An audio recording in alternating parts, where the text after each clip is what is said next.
already played you tough in Seattle. Like, they're not afraid of you. They've faced you.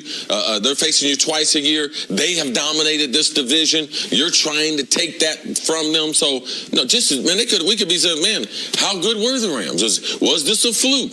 Now they're at 8-2. With the Chiefs coming up on Monday. That's the way this NFL goes. And you want to watch this because I just believe the Rams are a totally different team playing at home than they are on the road. Just as easy as they got out to that 8-game winning streak, I'm glad they were able to get back onto the winning track.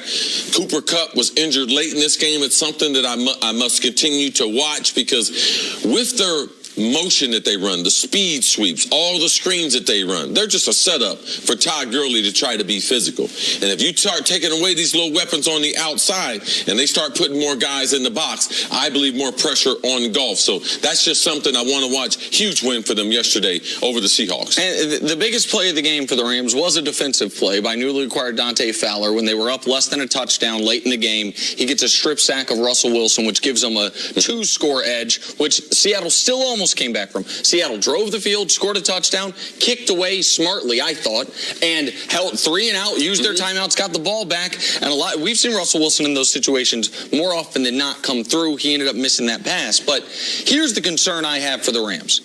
Against good quarterbacks, they're not a good defense. If they've played 6 games against real NFL quarterbacks, Rivers, Cousins, Russell twice now, Aaron Rodgers, Drew Brees.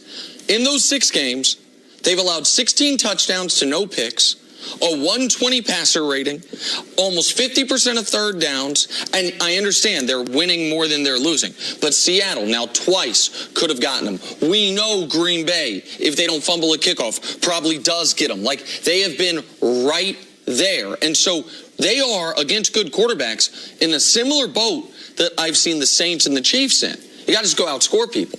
And the thing that was supposed to make the Rams the best team in the league was this offense on par with the Saints and Chiefs, but a legitimate defense. Aside from Aaron Donald, I don't know who on that defense is playing great. Fowler made that one huge play, but the secondary is not playing great. That would be my concern, because I have no real concerns about the offense aside from that is a big injury. Even though Cooper Kupp, his numbers might not show it, he is so critical to what they do, and they don't have a slot receiver readily available to replace him.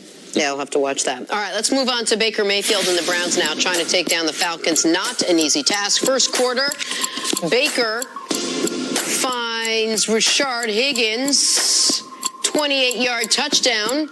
Later in the game, Baker again, this time to Duke Johnson for the 13-yard score. Baker would end the day with 3 touchdowns. Nick Chubb would seal the victory with a 90.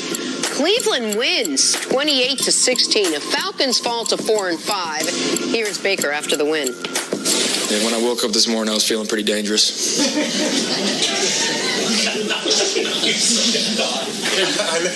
Care to expand on that? I just woke up feeling real dangerous. I love this. He's a funny guy. My mic was open there. I said, I love this dude. You can just tell. He just exudes it. And go ahead, Jen. I'm telling you, follow him on social media. Follow him at least on Instagram. He does these stories. He's so real and it's relatable, if you will. What do you think, Nick? Did the Browns prove they made the right call in taking Baker Mayfield #1 overall? He continues to prove each and every week. Unequivocally, absolutely, yes, without a question. We knew he had that it. The question was he going to combine that it with superstar caliber play? And his first few games in the league, he made superstar caliber plays, but overall, his stat line wasn't overly impressive. You saw fits and stops. Last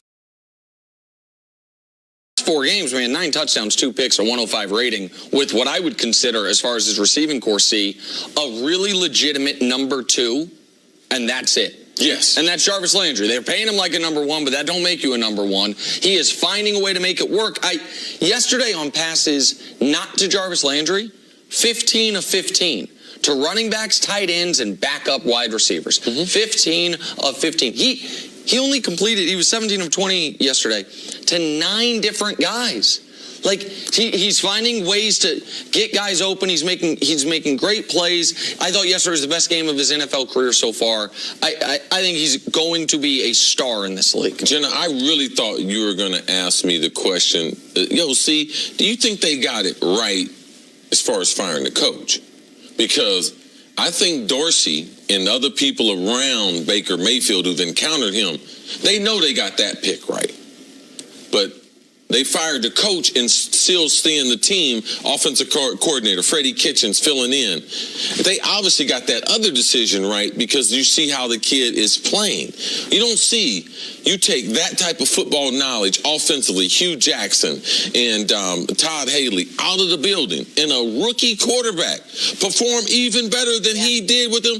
Yeah, they got it right. They got it right as far as Baker Mayfield, and more importantly, they got it right as far as getting Hugh and Todd out of the building so this guy can thrive. If I'm an NFL coach, I want to be an NFL head coach, you got to have your eyes on Cleveland because they got a winner in town. Yeah. You don't just get these orders. I see these press conferences. These guys butcher these press conferences all the time. Baker Mayfield has the charisma, has the type of talent. He has that thing that you just can't see. You can't touch it, but you just know it when it's in your presence. And he has it. And if they can get a good head coach to mold something around him, we know they got some good defensive pieces, Nick. And right? Denzel Ward. They got plenty of salary cap space. Yep. Like, they got some legitimate pieces, but more importantly, they got the one that you need to be able to win in this league, quarterback right. All right, so let's look at the other side. They beat a Falcons team, which this is why you can't. A little surprising. But this is why you can't start out 1-4. Because you can't lay in whenever we look at these teams with the bad starts, it's never until like week 12 that a team's mathematically out of it. Yeah, so we believe most teams can win 2 or 3 in a row. Right, and so we look at them, we're like, well, actually, and especially the teams that we thought were going to be good. We look at their schedule and we're like, well, actually, you know, they should beat that team. They should beat. That's not how the NFL works. You're always going to have, about once a month, you're going to have a game you don't show up ready for, or things don't go your way, or a couple fumbles you don't recover the other team does. Hello. That's a great, that's probably the premier example in the league this year. I mean, Bills just put whatever they did to the Jets this week, and that's neither here nor there. Detroit, New England. Detroit, New England. Yeah. Like every month there's a game like this. Absolutely. And so when you start off 1-4, your margin of error goes to 0. And that's what happened to Atlanta. Atlanta should not be in a position, they have too much talent to where they can't afford that hiccup. Like Minnesota had some hiccups early. And because of that, they probably got another hiccup coming. They're not going to be in the discussion for a bye in the playoffs the way their talent says they should be. Now, they didn't lose everything early the way I think the Falcons did. But the thing that was to me most impressive or disappointing about the game for Atlanta was, where was the offense? This Cleveland defense has only been turning people over, but has not been a good yardage defense. If you'd have told me Falcons lose the game 38-35, I'm like, man, their defense killed them but their offense was their healthy unit. And their offense didn't. I mean, Matt Ryan threw for 330 yards. And how many points you managed? Like, that was a disappointing game that now Atlanta basically is in a position that they have to run the table the rest of the way, and we have no evidence they have the ability to do that. All right, let's take a break. Coming up, is it time to worry about Tom Brady and the Patriots after their